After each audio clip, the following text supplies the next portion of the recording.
Hola, ¿cómo están? Bienvenidas y bienvenidos a este su programa de Patada de Realidad. Como siempre, súper contentas, amiga, Así es, de estar aquí, de compartir con ustedes y con este temazo. con un tema muy importante para todas las mujeres, es la salud ginecológica en la mujer. Así es, la salud Y femenina. tenemos una gran invitada que nos va a platicar de todo esto. En lo personal, muy contenta de que se haya dado el tiempo de venir y visitarnos. Y pues, La doctora Tamar Stener. Sí. ¡Ay! Muchas gracias por No, estar gracias aquí a con ustedes por nosotros. invitarme. Gracias. Sí, gracias, Oye, gracias. es que este tema, doctora, la verdad, tan importante porque todavía hay como una resistencia, un poco. Pero bueno, la presentamos Bueno, primero y luego entramos en Así detalles. es. Y pues bueno, tenemos a Tamar Stener, que tiene una especialidad en ginecología y obstetricia y una alta especialidad en mastología. Trabaja en el Hospital Ángeles, es mamá, es esposa y una gran amiga. Mil gracias Así por es. acompañarnos. Nada, muchas gracias a ustedes y por pensar en mí e invitarme. La verdad es que me encanta siempre que me inviten a platicar sobre todo lo que más me gusta. Así es, y que eres súper buena, eres una chucha corera. Así es. Claro que Gracias. sí. No, Qué pues bien. vamos empezando. Yo creo que es de los temas, como decías ahorita, más importantes y que no se le está dando la visibilidad que deberíamos de darle. Sí, y sobre Ni todo la atención. porque sí sigue habiendo una resistencia a visitar al ginecólogo, a la ginecóloga que dices tú, oye, ya me toca mi papá Nicolau, ya me toca mi chequeo general y hoy cuando tengo que ir, ¿no? Entonces, Para qué empezar, importante. sí va la gente así cada 6 meses o pero cada sí va año. la gente. Sí, la verdad es que cada vez más, ¿eh? Sí, hay pacientes que, por justo hoy, por ejemplo, fue una paciente a la consulta, hace 4 años no la veía. Entonces me dice, oye, ya otras me estoy poniendo las pilas, ya no voy a faltar. Está bien, o sea, la verdad es que yo soy de la idea, yo me acuerdo que antes cuando mi mamá, que yo la acompañaba al doctor, la regañaba mucho siempre el doctor, me dice, ¿por qué no viene? Ajá. La verdad es que a mí eso no me gusta y les digo, bueno, no viniste, ya estás aquí y otra El vez, chiste vamos a es- empezar de cero. Pero la verdad es que sí creo que últimamente o cada vez más las mujeres están más conscientes de que tienen que ir a revisarse. Yo siempre les digo, este es el mal necesario, no nos gusta, sí nos resistimos, pero nos toca, entonces hay que hacerlo. Ahora, la verdad, la otra cosa que me he fijado bastante es que cada vez van más jóvenes, ¿eh? Y eso O sea, está y eso Eso está es súper bien, porque a buenísimo. veces ya la hija Sí. le enseñamos a la mamá de que, oye, tienes que ir a revisarte. Sí. Entonces, oye, Fíjate mamá. que en ese sentido creo que sí somos más conscientes. Mi hija tiene 14 años y ya fue a su primera visita. Claro. Y qué padre, y eso es por nosotros. Sí, por ejemplo, Sí. ¿cuándo deben de empezar a visitarte? ¿Desde qué edad? Ok, mira, yo siempre les digo que hay algunos momentos importantes para ir con el ginecólogo. El primer momento importante es cuando comienza la menstruación. Porque en esa cita, por ejemplo, yo aprovecho para decirles qué es la menstruación, o cuáles son las características normales de una menstruación, cada cuánto les tiene que bajar, cómo debe de ser, en qué cantidad, qué pueden usar, toallas, tampones, copa, todo lo que existe, si es importante o no. Entonces las enseño, por ejemplo, a usar una aplicación porque deben de hacer el hábito de saber su ciclo desde esa edad. Ahora, es bien importante saber que esa primera cita es para que ellas conozcan la normalidad y puedan reconocer lo que no es normal y poderle decir a mi mamá, oye mamá, aquí está pasando algo, pon atención y ahora sí llévame a una revisión. Pero yo siempre le digo a las mamás, ok, les baja a los 10, 12 años, esa niña sigue siendo niña. O sea, no porque ya menstrua, ya va a ir con el ginecólogo por todo. No. Le baja, le explicamos, sigue siendo una paciente pediátrica, si algo sucede, sigue yendo con su pediatra. Y luego, número 2, ¿cuándo volvemos a ir con el ginecólogo? En la adolescencia tardía, más o menos 16, 18 años. Esa cita es súper importante. Hablamos de métodos anticonceptivos, enfermedades de transmisión sexual, vacuna de VPH, consentimiento, ¿verdad? Así es más o menos como yo estructuro mis consultas. Número 3, a partir de los 18, todas las mujeres, una vez al año, al ginecólogo, hayan o no hayan empezado vida sexual, estén o no solteras, estén o no con bebés, o sea, todas las mujeres debemos ir al ginecólogo a partir de los 18 años, una vez al año. Después de eso, obviamente al estar embarazadas, ¿verdad? Y al tener algún síntoma. O sea, esos son los momentos importantes cuando debemos ir a un ginecólogo. Oye, y ahorita que hablas de síntomas, doctora, ¿cuáles son las enfermedades ginecológicas más importantes ahorita en la actualidad? Bueno, pues todas son importantes, tal vez las más comunes, y todo depende de qué grupo de edad estamos tratando, porque acuérdate que el ginecólogo ve a la mujer desde los 10 años que le baja hasta que se muere, ¿estamos de acuerdo? O sea, nosotros tratamos las enfermedades de una mujer en una etapa muy amplia de su vida, entonces depende, por ejemplo, las adolescentes es muy común que vayan a buscar un método anticonceptivo o porque tuvieron relaciones y no saben qué onda, por alguna enfermedad de transmisión sexual, ¿de acuerdo? Es muy, muy común. Luego, la mujer adulta también siempre anda buscando o algún método o es la que más va a sus chequeos anuales. Es muy común, por ejemplo, yo que me dedico a la mama, pues que van por dolor mamario, porque se tocan alguna bolita, porque algún estudio salió mal, alguna mamografía, alguna sonografía, o que son enviadas de otro médico para que yo les pueda ver el tema de la glándula mamaria. Son muy comunes las infecciones vaginales, no necesariamente transmisión sexual, son infecciones. ¿Por qué te pueden dar esas muy común? Ok, las infecciones vaginales la mayoría de las veces sucede porque hay un desbalance en la flora vaginal, que es la que nos protege a todas. Son bacterias buenas, por así decirlo, que producen algo que se llama ácido láctico. Entonces, cuando esta flora vaginal no se encuentra en buenas condiciones, el pH de la vagina cambia porque ya no se produce el ácido como debería y entonces nos volvemos vulnerables a que las bacterias que andan por ahí nos puedan dar síntomas, ¿de acuerdo? ¿Por qué pasa esto con la flora? Por todo. Si tomamos antibióticos, porque el antibiótico mata todo lo bueno y lo malo, también la flora vaginal.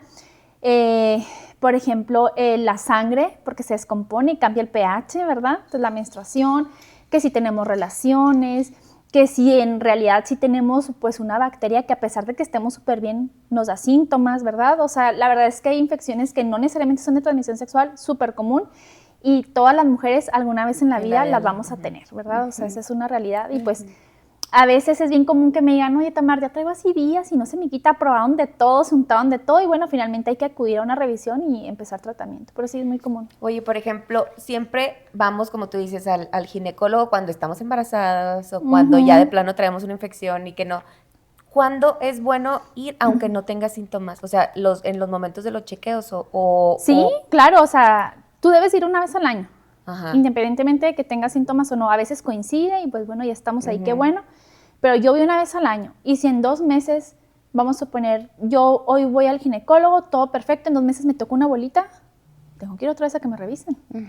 O todo perfecto y ahorita traigo síntomas de una infección vaginal, pues tengo que ir porque necesito tratamiento, ¿verdad? Porque hay situaciones que pueden ocurrir pues en ese lapso de un año. En un año pasan muchas cosas. Claro. Oye, regresando un poquito a la pregunta pasada que decías de las jóvenes que van y te visitan. ¿Ellas van y te visitan acompañadas de sus mamás cuando empiezan a tener relaciones sexuales o te buscan solas? Bueno, hay de las dos, ¿eh? Hay de las dos. Verdad, claro, es que la verdad yo creo que ahorita ya están bien, o sea, ya estamos cada vez más listas las mujeres y eso me da muchísimo gusto, estamos más informadas, menos penosas, estamos más abiertas a hablar de nuestras cosas, entonces eso hace que entre mujeres lo platiquemos y oye, si a mi amiga ya fue, pues yo también, entonces muchas de mis pacientes son recomendadas porque su amiga fue, le gustó y manda a la otra o una jala a todas, ¿verdad? Y que yo ya fui y vayan todas. Pues la verdad es que tengo de las dos, la que va sola y la que va con la mamá, que bueno, ojo, ¿verdad? O sea, es algo que también es parte de nuestro trabajo, ir leyendo a los pacientes. Sí. Yo en 5 minutos me doy cuenta si la mamá sabe o no sabe si ya tuvo vida sexual, si debo de preguntar, no debo de preguntar, porque finalmente mi paciente es la adolescente, ¿no? Si es la que va a consulta.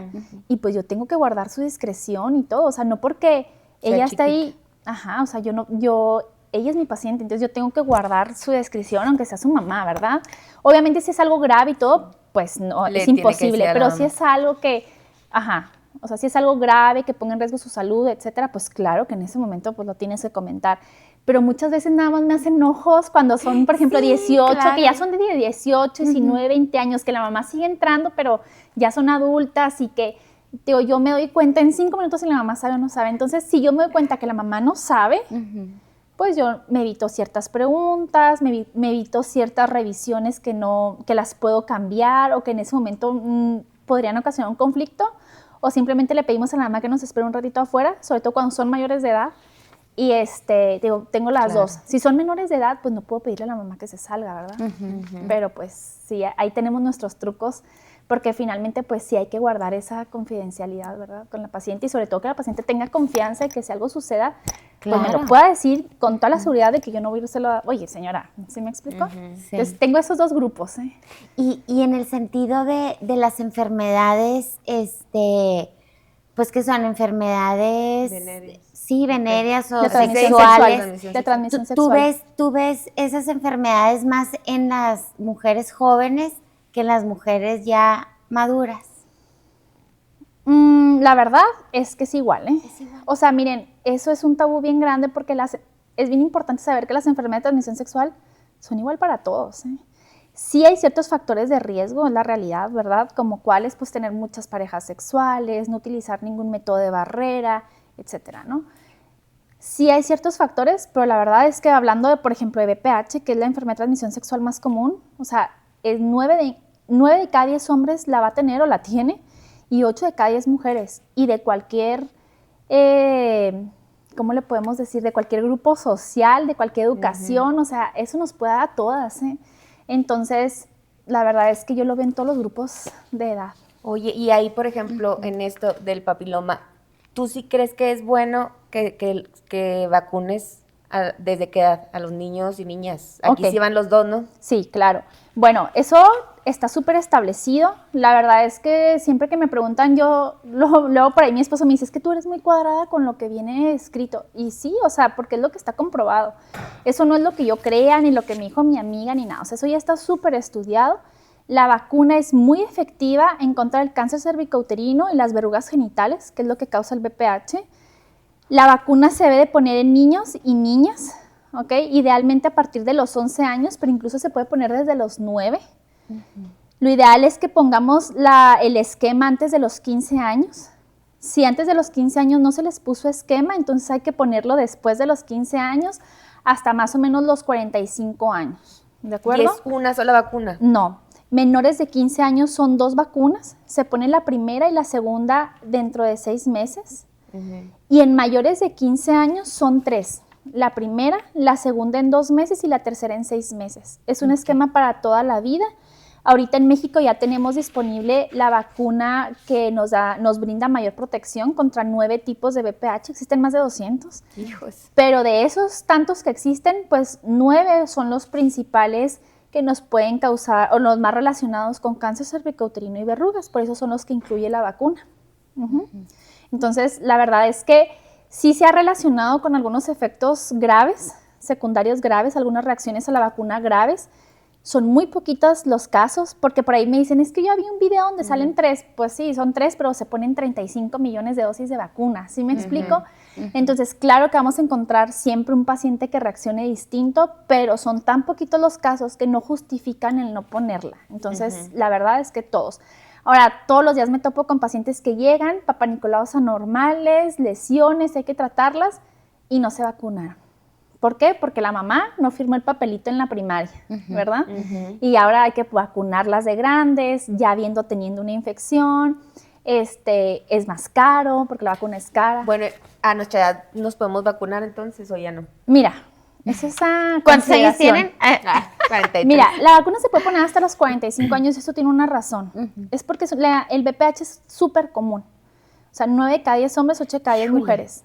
El riesgo de que tú te infectes o tengas contacto con el virus en tu primera relación sexual es del 50%. Entonces, es por eso que la vacuna se va a preferir poner antes de que iniciamos vida sexual, para que la vacuna te dé el mayor beneficio posible, antes de que tú tengas contacto. Porque lo más seguro es que la primera vez que salgas, ya valió. Entonces, ¿qué sucede? Conforme va pasando la vida y vamos creciendo, y claro que tenemos parejas sexuales y todo esto, entonces la paciente se va exponiendo cada vez que tiene una pareja distinta al VPH, ¿verdad? Y la vida, pues pasan muchas cosas. Entonces, nosotras asumimos que conforme pasan los años, pues la vacuna es menos efectiva, ¿no? Porque lo más seguro es que hayas tenido contacto con VPH en algún momento de tu vida sexual. Entonces, a los 45 años, por datos que existen en la población general, sabemos que ya no tiene tanto beneficio, ¿de acuerdo? Pero luego, por ejemplo, tenemos pacientes que nunca iniciaron vida sexual y luego de repente se encuentran un novio a los 40, 44, 45. claro que la vacuna le va a servir, porque nunca ha estado expuesta al VPH, ¿verdad? O que únicamente tuvo una pareja sexual en toda su vida, algo pasa con el esposo, lo que sea, estaba casada, se separa o algo sucede y ahora tiene parejas nuevas, pues sí le va a servir su vacuna, ¿verdad? Entonces, es bien importante que todo esto lo vayamos adecuando a la paciente que tenemos enfrente. Pero bueno, las guías en general así nos lo dicen. Y obviamente porque te pongas la vacuna no quiere decir que puedas andar sin cuidarte, ¿no? Con tu preservativo. Sin protección. No, te tienes que poner tu vacuna y aparte ir a hacerte el Papá Nicolau y aparte de hacerte la tipificación, o sea, te tienes que igual checar.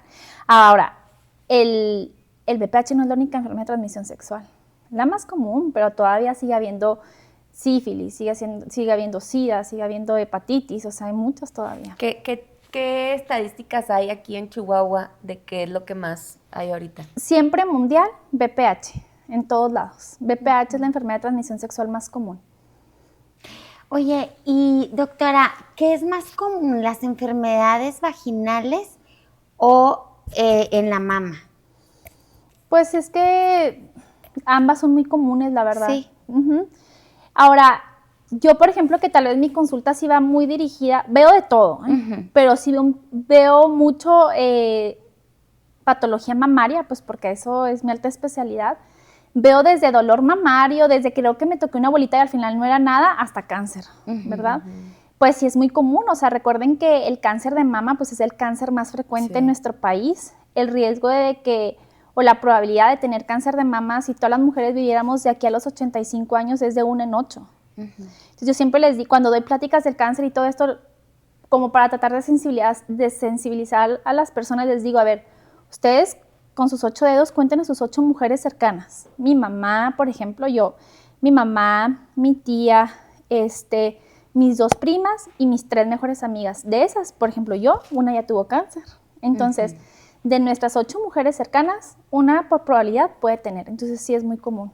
No los podemos comparar porque son cosas muy distintas, pero en ginecología ambas situaciones son comunes. Oye, y ahorita, por ejemplo, ya está, eso sí creo que ya como que se le hace más difusión en cuanto a veíaste tu mastografía, tu Papá Nicolau, pero sigue creciendo mucho el tema del cáncer de mama. Sí, y va a seguir. O sea, y lo vemos cada vez en edades más jóvenes. ¿Por qué será? ¿Qué crees tú que es la alimentación, el estilo de vida sí, que es? Por ejemplo, hablando de cáncer de mama en particular, pues hay diferentes factores de riesgo, ¿ok? Por ejemplo, el sedentarismo, el sobrepeso, el tipo de alimentación que tenemos, el tabaquismo, el alcoholismo, ¿de acuerdo? Entonces, cada vez las mujeres pues vamos adoptando un estilo de vida distinto, ¿verdad? Que nos vuelve más propensas a estar expuestas a estos factores ambientales que nos pueden hacer que desarrollemos cáncer de mama. Y el estrés también, ¿no? Pues sí, ¿por qué? Porque una persona no es que le esté directo, sino que pasa una persona estresada. Una persona estresada no duerme bien. Una persona estresada no va a comer bien. Te aseguro que no hace ejercicio. Entonces, es más bien todo lo que el estrés trae a tu vida, que es lo que finalmente te lleva a padecer enfermedades, ¿no? No tanto directamente eso, sino lo que eso provoca en tu día a día. Ahora, el cáncer de mama, del 100% de las pacientes que tienen cáncer, el 90% son cánceres esporádicos. ¿A qué me refiero? Que no vamos a encontrar la causa. Pacientes que estuvieron expuestas a estos factores de riesgo y entonces lo desarrollaron. En su familia no había nadie, ¿ok? O sea, la mayoría de las veces da en quienes no tenemos familiares con cáncer de mama. De ese 100%, el 10% restante da en quienes llegan a la consulta y doctora, vengo porque mi mamá tuvo cáncer, mi abuelita, mi prima y luego yo. ¿Sí me explico?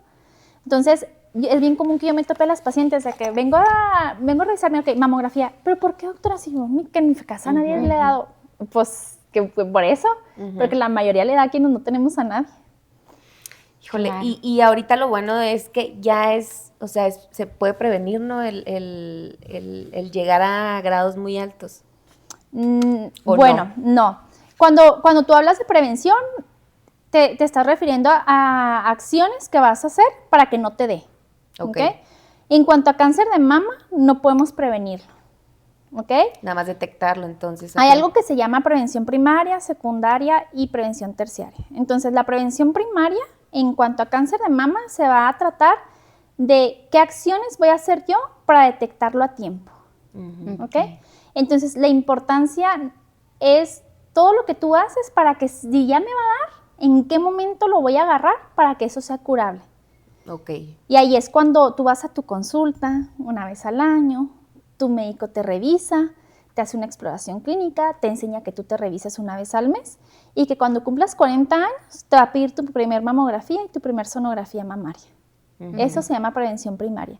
Y que entonces cuando algo salga mal, en ese momento te puedan detectar.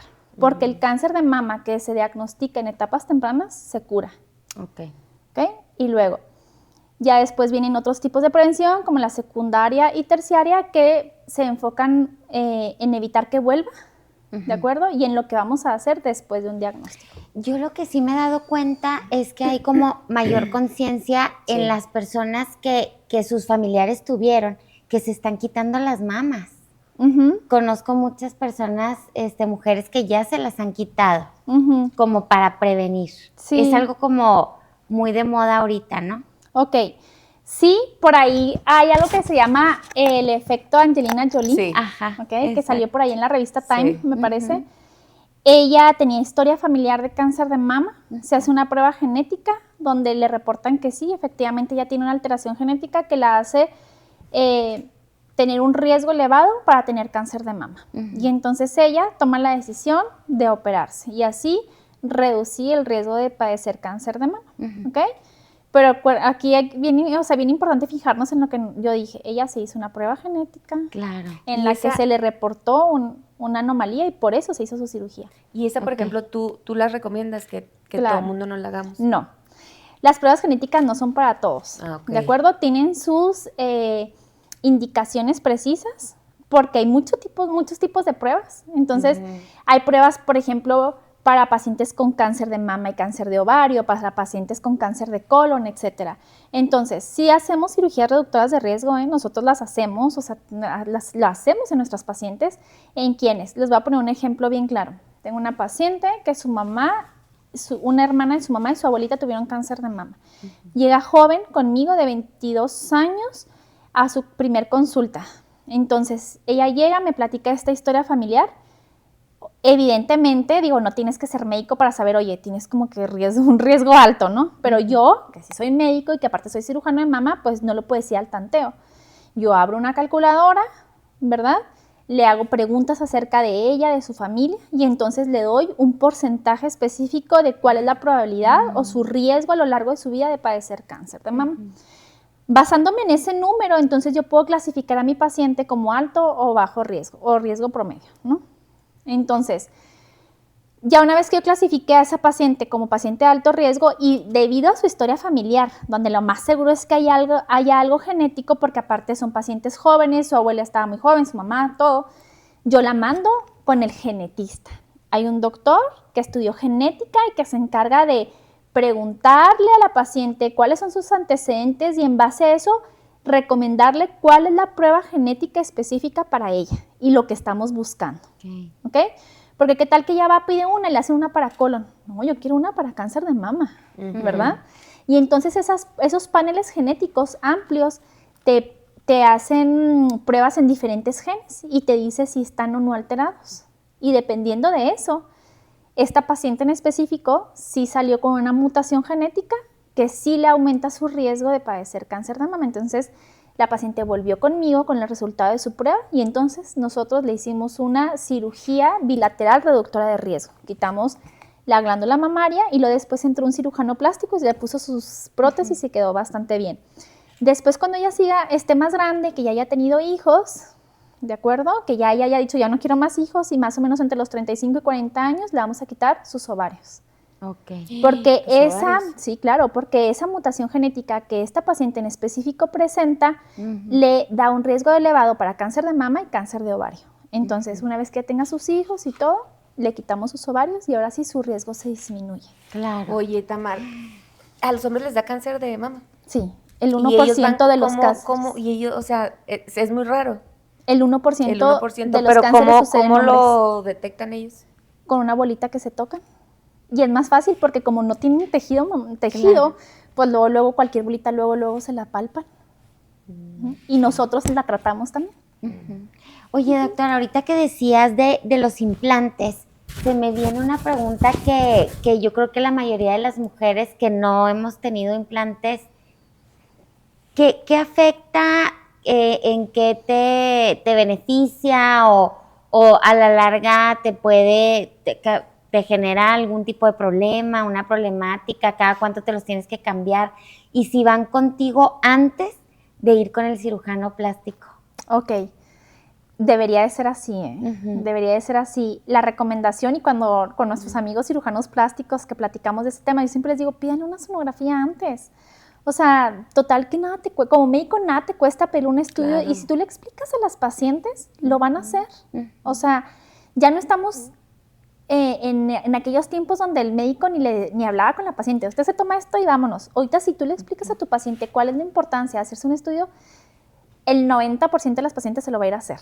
Entonces, yo sí recomiendo que antes de cualquier tipo de cirugía mamaria, la que sea, porque si traes algo por estética, si te hagas un estudio, aunque sea una sonografía, aunque seas joven, aunque todo esté perfecto, haz una sonografía mamaria o una mamografía, dependiendo de la edad que tengas. Uh-huh. Y si todo está perfecto, pues ya vas bien a gusto y te pones tus prótesis, ¿no? Uh-huh. Porque sí nos ha sucedido que les ponen sus prótesis y a los 6 meses o 1 año, sale un cáncer. Entonces, híjole, eso ya estaba ahí, ¿estás de acuerdo? Eso ya estaba ahí, nada más que no se detectó. Uh-huh. Oye, existe estaba viendo la otra vez una enfermedad que te da por los implantes, ¿sí es verdad? O sea... Sí, mira, ¿qué sucede? Hay 2 situaciones con los implantes. Una que por ahí se puso muy famosa en la pandemia, y en TikTok todo el mundo hablaba de esto, y entonces hizo que muchas mujeres de plano se quitaran sus implantes, ¿verdad? Sí sucede, son muy pocos casos los reportados. Es más que nada un diagnóstico de exclusión. O sea, ¿qué significa? Presentan síntomas inespecíficos, se les estudia todo, y si todo está normal y parece que eso es lo único, bueno, pues podemos asumir que ese es el diagnóstico, se quitan y muchas mejorarán y muchas seguirán igual. Uh-huh. O sea, pero no es una enfermedad que sea pues tan común como para decir, sí eres tú y vámonos. Uh-huh. O sea, entonces hay que excluir muchas cosas antes de poder afirmar que eso sea. Okay. Por ahí también hay un linfoma que se asocia a las prótesis, que no es agresivo y que generalmente al momento de quitar la prótesis y la cápsula, entonces se retira la enfermedad. Okay. Pero en general las prótesis son bastante aceptadas. Uh-huh. Y hablando de salud vaginal, ¿qué recomiendas? Así, cuidados básicos. Cuidados básicos, sí. O cómo tener una... Uh-huh. Ok. Bueno, esto es bien importante porque por ahí hay mucho menjurje, ¿verdad? Uh-huh. Que es bien común que ya cuando llegan conmigo, doctora, me unté, me puse, quién sabe, unos vapores, o sea, hay toda una tecnología alrededor de esto que no sirve para nada. La realidad es que es bastante sencillo, ¿eh? O sea, bañarse todos los días, uh-huh. Lavar los genitales, si se puede únicamente con agua y con la mano. Jabones íntimos, estropajos y eso ahí no tienen nada que hacer. ¿De acuerdo? ¿Y los jabones íntimos? No, están prohibidos, ¿eh? Los jabones íntimos son marketing, ¿ok?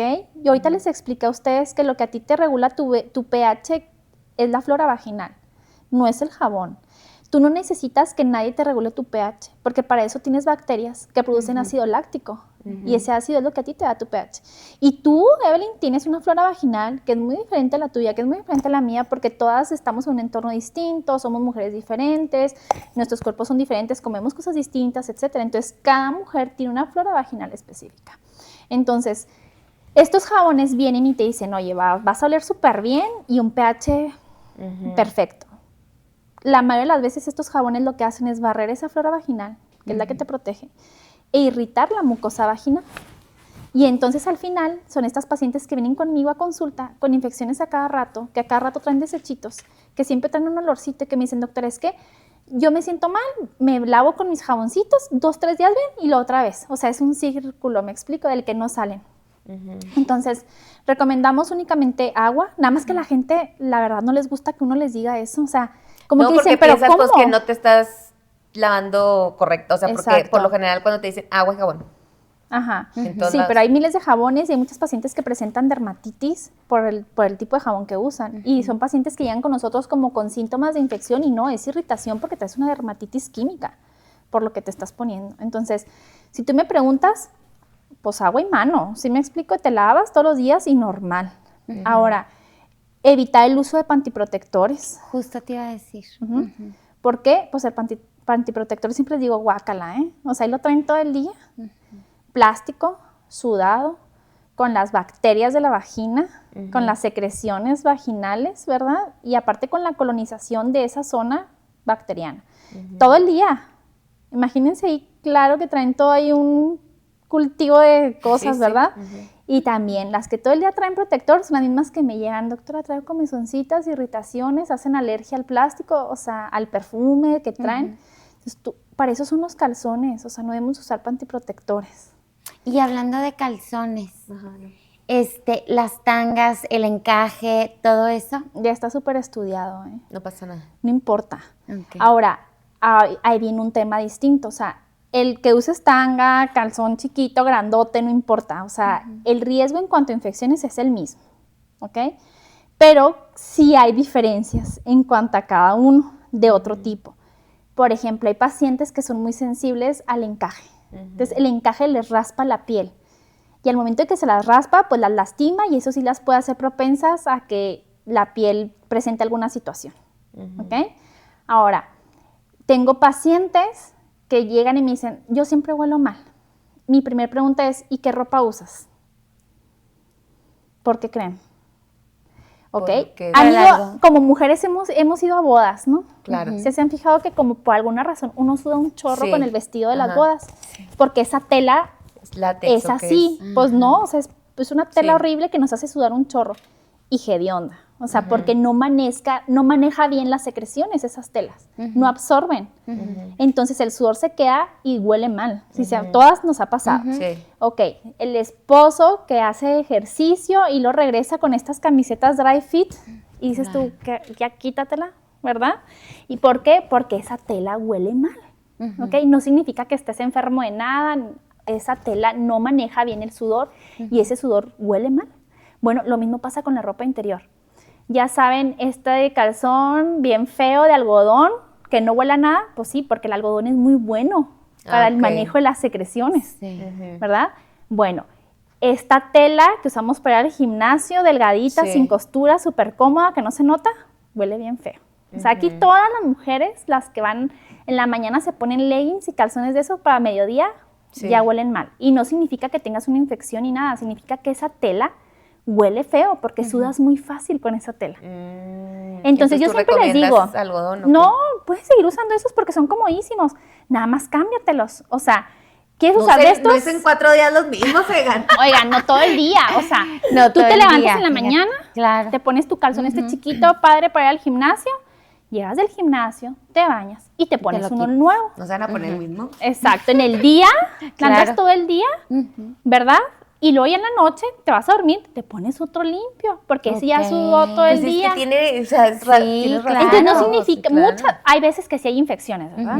Sí, pero por eso van a ir con un médico a que les diga si eso no es. Pero la mayoría de las veces vienen conmigo, la reviso, no hay nada, es la ropa, que así es, esa tela huele mal. Y a todas nos pasa, o sea, que hablando entre mujeres, todas sabemos que si tú te dejas el legging todo el día, en la noche no te aguantas. Claro. O sea, es la realidad, porque esa tela así es. Entonces, por ejemplo, cosas naturales tú no las recomiendas, o sea, de que... Pues agua es natural. No, por eso, así que muchas veces te dicen, ¿qué puede ser eso? Por ejemplo, estaba la otra vez viendo de los vapores esos, que es lo mejor para tu salud y que no sé qué, no lo recomiendas. Pues son innecesarios, o sea, porque si tienes una infección, pues lo que necesitas es tratamiento.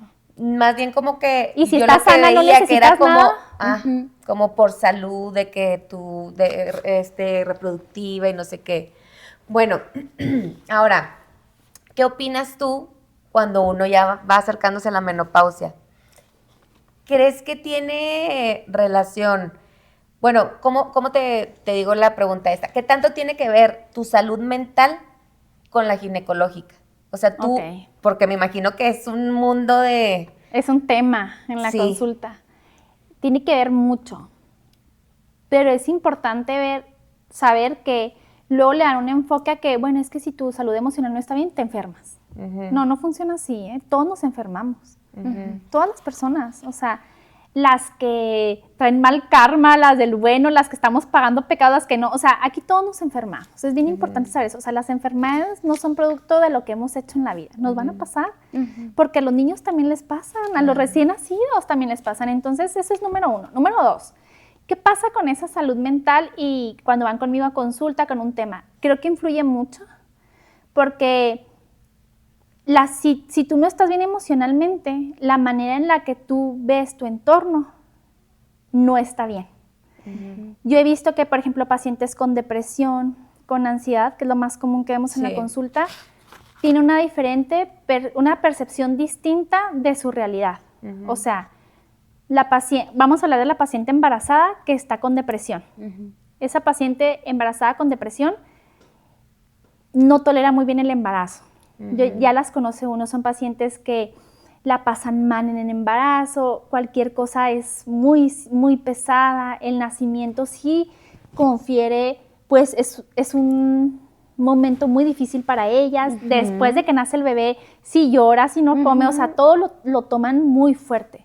Y es porque su percepción está alterada por su estado mental, ¿ok? O sea, la depresión, la ansiedad o cualquier otra situación emocional sí altera la manera en la que percibimos lo que sea que nos esté pasando, hablando de dolor u otra cosa. Porque muchas veces he escuchado que dicen, no estaba deprimida, estaba menopáusica, o de que tenía mal la tiroides y le decían que era depresión, o influyen mucho las hormonas, o sea, ¿no? Al final del día. Sí influye tu estado emocional a cómo tú sientes lo que te está pasando. Esa es una realidad y está comprobada. Pacientes, por ejemplo, con depresión, etcétera, pueden llegar a percibir mayor dolor con algunos estímulos o es más frecuente que tengan dolor crónico, etcétera. ¿De acuerdo?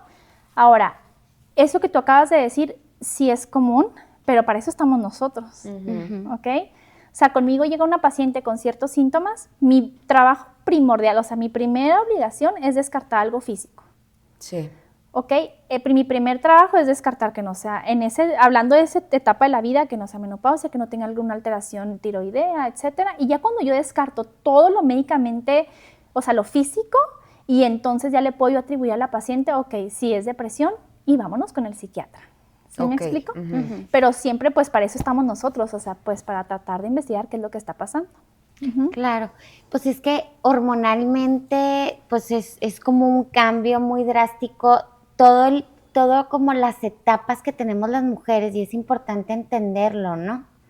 O sea, por ejemplo, vas a la niña que ya le bajó, obviamente sus hormonas están cambiando, pues por eso es como la adolescencia, ¿no? Como que tiene todo eso que ver, que se refleja también en el cuerpo, es todos los cambios. Claro, pues es que cada etapa viene con cambios, ¿no? Y entonces tiene que ver mucho cómo es el entorno de esa niña para ver también ella cómo lo va a percibir. Hay niñas que llegan súper abiertas y me preguntan y todo.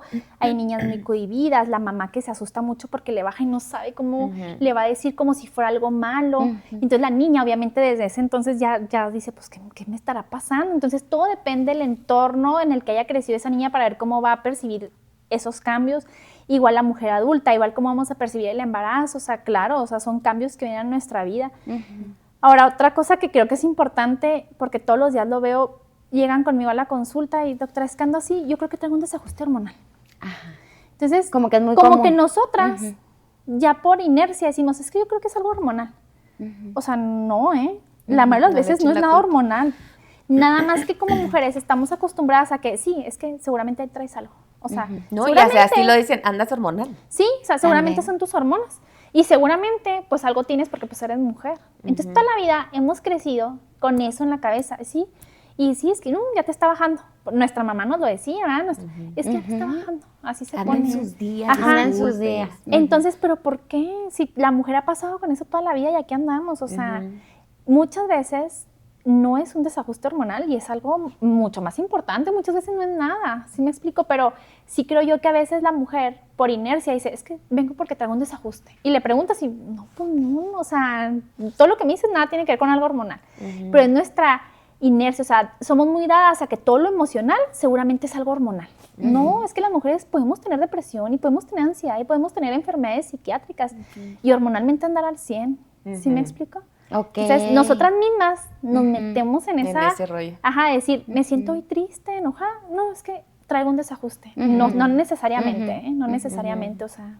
Oye, Tamar, ¿qué es lo que crees que tú sientes que con el día a día deberían de preguntarte más? O sea, que no preguntamos porque muchas veces o nos da pena, pero que dicen, esta es una pregunta que deberían de hacerme y no la hacen. Ay, no sé, es que muchas veces cuando no me las hacen, yo se las digo. Yo creo que a las mujeres les hace falta hablar más de vida sexual. Eso te iba a decir, ahorita te voy a hacer una pregunta. Yo creo que eso nos falta mucho, porque la verdad es que no le nos damos conocemos, ni conocemos nada de eso, y sobre todo creo yo que estamos muy cargadas de mucha culpa y mucho tabú cuando hablamos de eso. ¿Qué tanto les ayudas tú, por ejemplo, con eso, con su vida sexual? Pues Como mira, abrirles el panorama yo trato de un poco ser muy más, ¿ok? abierta, ¿eh? O sea, pues es que yo siempre les digo, es que a mí nada me asusta. O sea, imagínate, veo 10 a 15 mujeres claro, diarias. O sea, sí. ¿qué me puedes tú decir que no haya escuchado yo ya? Exacto. O sea, pero yo siempre he sido así, ¿eh? Súper abierta con estos temas, no hay nada que a mí me pueda asustar. Y la realidad es que si algo puedo concluir es que nos falta mucho platicar. O sea, hay cosas que les preocupan a mis pacientes que cuando lo platicamos es normal. Pero Claro. ¿por qué le preocupa? Porque no sabía que eso era normal, porque nadie le dijo, porque no lo platica, no lo habla. Y por ejemplo, en tus consultas, el tema de las relaciones sexuales o la actividad sexual de las mujeres, ¿cómo la ves? O sea, tú con las clientas, ¿es como activa, no activa, o las etapas, depende de eso? O sea, ¿cómo lo abordo o cómo...? No, en el sentido de cómo las mujeres vivimos la sexualidad. Mira, depende mucho de que en qué etapa de la vida están, la verdad. Y depende mucho de la personalidad de cada mujer. O sea, hay mujeres que no les gusta hablar de eso y que les preguntan lo mínimo y pasamos al siguiente tema. Y hay mujeres que son muy abiertas, que les preocupa y van a consulta pues precisamente porque hay un tema que ellas quieren aclarar que les está robando espacio en la mente, ¿verdad? Entonces, depende mucho de la etapa, pero sí el hablarlo, el abrir ese tema depende mucho de la personalidad de cada paciente. O sea, volvemos a lo mismo, o sea, tiene que ver mucho de dónde vienes y qué tan acostumbrada estás a hablar de eso. Sí, va gente contigo ahorita de que digas, quiero tener una mejor vida sexual. O sea, van contigo y te plantean Pues así. la ¿o manera no? en la que van es, doctora, algo está pasando conmigo que no, pues lo más común es pérdida No de tengo, libido. ajá. Claro. Es lo más común. O sea, porque la que va muy bien, pues no lo saca el tema porque no es un problema, ¿no? Pero generalmente es más común la que va a consulta porque... Y por ejemplo, en esos no hay casos, ganas. cuando que si es más mental o si es hormonal. Ambas, ¿eh? Ambas. Si hay situaciones hormonales, si hay situaciones como la depresión, que afecta mucho el líbido. Y, por ejemplo, medicamentos. Los anticonceptivos, por ejemplo, afectan mucho el líbido. Los antidepresivos también. Entonces, cuando nosotros vamos a ver una paciente con estos temas, la verdad es que sí tratamos de interrogar completamente todo para buscar si hay alguna causa que podemos mejorar o si hay una situación hormonal que podemos ayudarle, ¿verdad? Y ver si también está sucediendo alguna situación en la pareja. En la pareja. Claro. Pero es que siento que muchas veces esa misma situación es eso. Como que hay algo que falta en esa Sí, por en eso, esas relaciones, ¿no? el tema del libido es bien complejo, ¿eh? O sea, no es tan fácil porque a veces nosotros le hacemos estudios, está todo bien, le platicamos, está todo bien, a veces incluso hasta les damos una ayuda ahí con tratamientos y no funciona y me ha pasado que no funciona y le doy de todo y pues mejora, pero no tanto O sea, hay medicamentos para que tengas... que pudieran ayudar dependiendo de la causa Ok. que tengas, ¿no? Que pudieran mejorar esa parte, el deseo sexual. Pero luego les ayudamos, las mandamos al psiquiatra a todos lados, no mejoran, me ha sucedido, ¿eh? Y luego se me divorcian esas pacientes, viene una pareja nueva curadas. Entonces sí, claro que a las mujeres les afecta mucho la situación familiar, la situación con la pareja. Es que te digo, por eso es tan complejo la situación, si están tomando algún medicamento, si usan algún anticonceptivo, o sea, sí todo tiene que ver. Por eso es importante que luego, si tienes una duda de esto, mejor te acerques con un experto, porque como son tantas las causas, pues hay que ver cuál es la que está pasando contigo. Y una pregunta, ¿cómo se pudiera decir? ¿La periodicidad de las relaciones sexuales ayuda al buen funcionamiento hormonal? No, Nada. tiene que ver, eso es un mito. Luego por ahí dicen, es que me duele la cabeza porque no he tenido relaciones. No es cierto. O sea, Porque si no, entonces las pacientes que nunca han tenido relaciones, pues estarían Que no tienen enfermas. cabeza. ¿no? Claro. Ujú. Oye, regresando al tema de la salud vaginal, ¿qué tan bueno no es quitar el vello púbico? No tiene Tampoco importancia afecta. clínica. No. No, eso va más de preferencias personales. Ujú. Médicamente no te afecta en nada. Por ahí hay algunos artículos que dicen que depilarse puede aumentar el riesgo de infecciones. Ujú. Esto sucede si tú te depilas y te cortas y lastimas la piel. Ok. Bueno, entonces tú rompes o afectas esa barrera protectora, ¿verdad? Si hay alguna lastimadura o algo, y sí puede ser más propensa. Pero si tú no estás, ni te quemas con la cera, ni te cortas con el rastrillo, ni te hizo una alergia al sugar o algo así, pues entonces, y esa piel está en perfectas condiciones, no tienes por qué tener un problema. Pero eso ya es gustos de cada quien. Ahora, si tú me preguntas a mí como ginecóloga, bueno, médicamente, cuando vamos a consulta, ¿qué es mejor? Pues yo prefiero que vayan o con el vello muy corto o sin vello. Eso tiene una razón. ¿Por qué? Porque a veces cuando el vello es muy grande y hay lesiones en la piel, ¿yo cómo las veo?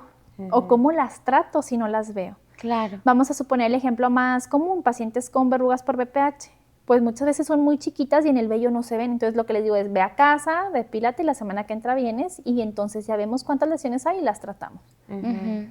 ¿Verdad? ¿Qué tanto influye la alimentación en la salud ginecológica? Pues sí influye. Sí. Sí influye. Obviamente siempre vamos a preferir pacientes o a recomendarles a nuestras pacientes que tengan un índice de masa corporal saludable, que coman bien, dieta rica en proteína, que hagan ejercicio, sobre todo ejercicios de fuerza, porque esto hormonalmente sí nos mejora mucho a las pacientes y el ejemplo más claro es esa paciente con ovario poliquístico, que es súper común. Esas pacientes con ovario poliquístico que tienden a aumentar de peso, tienden a tener alteraciones metabólicas, aumento del colesterol, de los triglicéridos, tienden a tener desajustes hormonales importantes que finalmente las llevan a no ovular y a no menstruar. Y entonces nuestra primera recomendación siempre va a ser plan alimenticio, ejercicio de fuerza, suplementos alimenticios y luego ya vemos si les damos o no les damos ciertos anticonceptivos.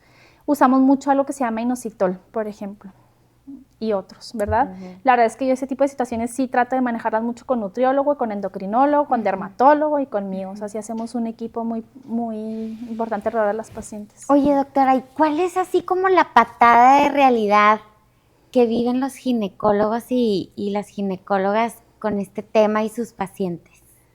¿En cuanto a qué? Hay muchas. Pues a ver, o sea, en aviéntate general, unas.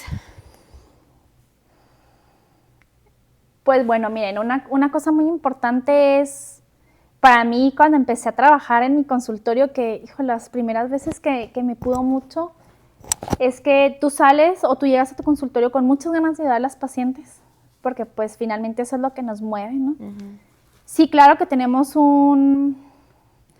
pues, ¿cómo les podré decir? Claro que tenemos un interés porque también de eso vivimos, ¿verdad? De la consulta. Yo no hago otra cosa más que trabajar, de ahí es donde yo puedo pues, ayudar a mi familia, a mi hijo, de ahí vivo, es la realidad, pero lo que más te mueve es ayudar a las pacientes y es muy triste cuando sabes lo que la paciente necesita, pero no se lo puedes dar.